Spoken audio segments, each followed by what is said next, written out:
They gon' really act so damn fake. Shawty, I don't wanna live another damn day. Mama told me it's gon' be okay. It'll be alright. Alright, what's up guys? Today I'm going to be doing a review on my 2014 Suzuki DRZ400 Supermoto. There's a lot of things I like about this bike, and the good outweigh the bad, so that's why I still have it.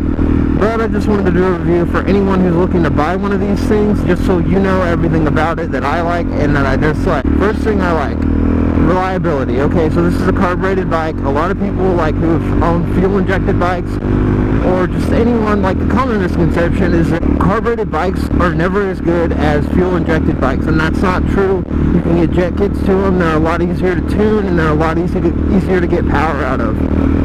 This bike always starts up first time in the morning for me with the choke on, and I mean, it's reliable right now. I mean, they don't really like cold weather too much, they aren't as quick in cold weather, but I mean, for the reliability you get with this, the engine they built for these things are bulletproof, so literally anything you're going to do, this bike will be the most reliable of anyone you will ever own, because these engines are bulletproof.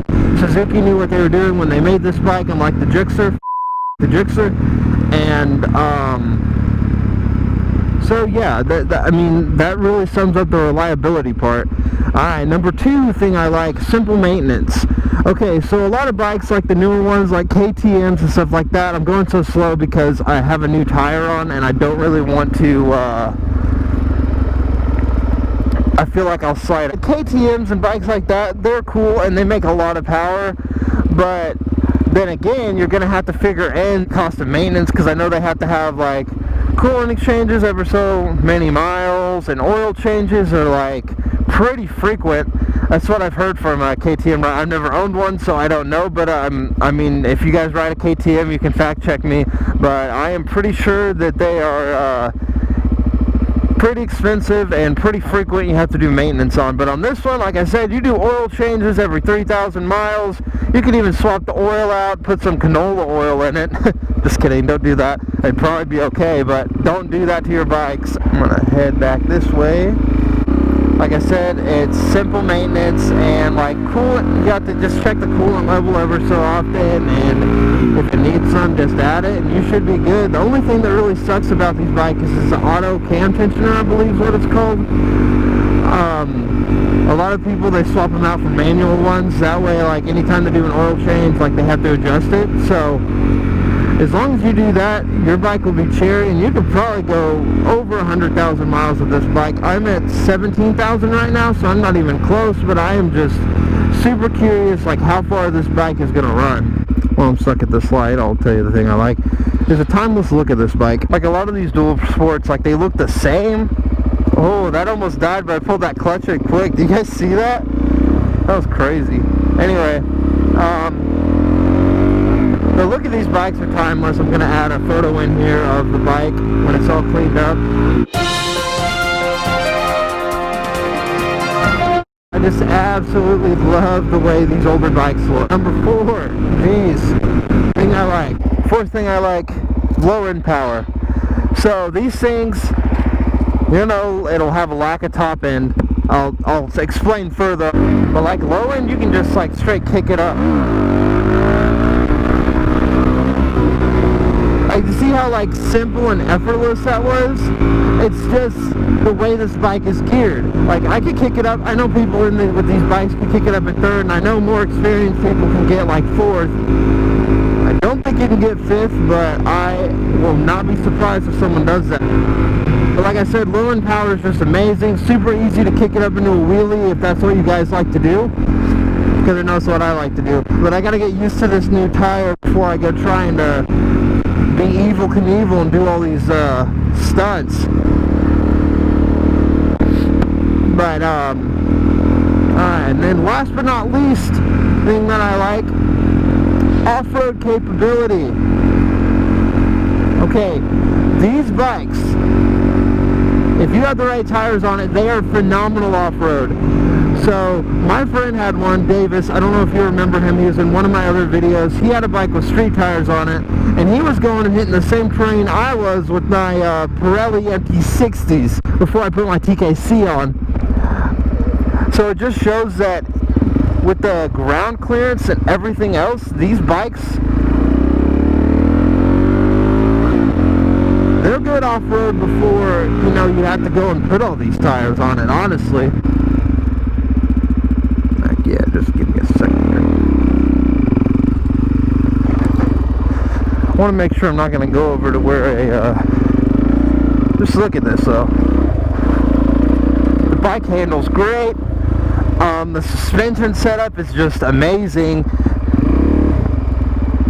Like, I was honestly surprised what my bike could handle whenever I first got it, even without these hardcore knobby tires on it. Well, I can just like lay it down in the grass now when I'm trying to do this review video. That'd be funny. Alright, well now we should probably get to the things that I hate. Okay, number one thing I hate about this bike is that it's a 5-speed. So you'll be on the freeway, you know, just cruising, having fun. You take off in like second gear and you're just like, oh yeah, here we go, you shift the third, woo, you shift the fourth, woo, you shift the fifth,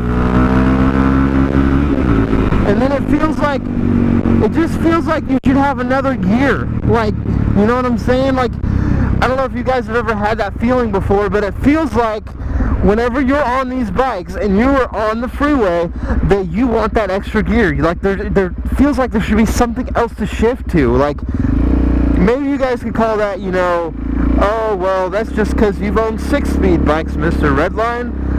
5 speeds, that's the way they're supposed to feel. And if that's the way they're supposed to feel, I'm going to say bullshit. Number two thing I hate. Okay. Thing I hate, the rough riding. Okay, so yeah, dirt bikes are going to be rough riding no matter what you do. I've heard that story before. But these are expressly rough riding, even without the knobbies on. Like setting at an idle, even with like the stock tires on, and not even riding. It's like the rattling. It's super. Like, it almost rattles as bad as a Harley, and that's saying a lot. Like I said, these bikes harder. With carbureted bikes, unfortunately, you're gonna have rough riding and stuff like that, because that's just the way that it's assembled and stuff like that. But like I said, with the bad on this bike, like, the good outweighs it, so not too concerned about that. But alright, number three thing I hate is the weight. So it's like 319 pounds dry, or roughly 324 wet. And if any of you guys have ever owned a dirt bike, you will know that that is super heavy. When my daughter goes to school here, I'll be like, yeah, I used to ride my dirt bike through here, so I'm cool. Weight, 324 pounds is pretty heavy for a dirt bike, if we're being honest. Oh, it looks like there's some stobs over there. Might want to be careful doing this.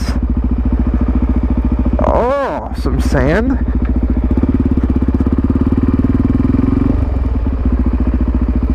But it's like with this bike, like on trails and stuff like that, you're going to get extremely worn out. Especially since there's like, you know, those other people with dirt bikes where they're like, yeah, there is some stobs over there. I'm glad I saw that. People be out here with like these 200-pound dirt bikes, and they'll be like, okay, yeah, I'm ready to go, let's go hit another trail, stuff like that. But then you ride this, and especially if you're older or fat like me, I get exhausted on trails pretty quick on this bike. But if you don't mind that and you have the stamina to keep it up, then by all means make it into a dirt bike. But that's the only reason I haven't gone complete like 18, 21 front tire, made it like a DRZ400S like that. That's the only reason I haven't done that, is because of weight. So another thing is a lack of top end. So 450s could easily get over 100 miles an hour, and I was hoping to get the same thing out of the DRZ400, But unfortunately, you hit like 93 and you are done. Like, that is pinned 100%. And if you're a heavier guy, you probably can't even do that. Alright, number 5, unstable on the freeway. Okay, so first of all, I've never driven one of these on the freeway without knobbies on it, so I don't really know how it is with street tires, but honestly, on the freeway, it just feels incredibly unstable. Even when shifting up, it's like, doesn't feel like right. Anyways, if you guys enjoyed today's video, don't forget to like and subscribe. Until next time. But actually, I want to show you guys the new garage. God. First of all, this thing floods pretty bad, so that's not good, but I mean, beggars can't be choosers, am I right? So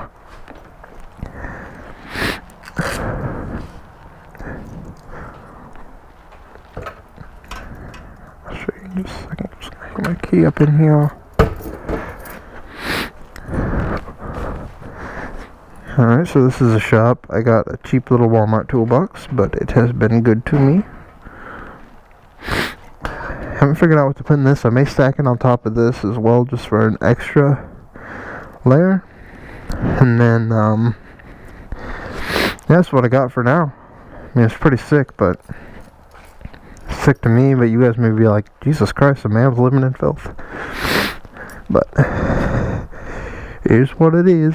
Alright, if you guys enjoyed today's video, don't forget to like and subscribe. Until next time, peace. Wallabies, bring it back. I can fix that with a black car. Well, you're telling me I can't turn here, huh? Well, I'm going to do it anyway, so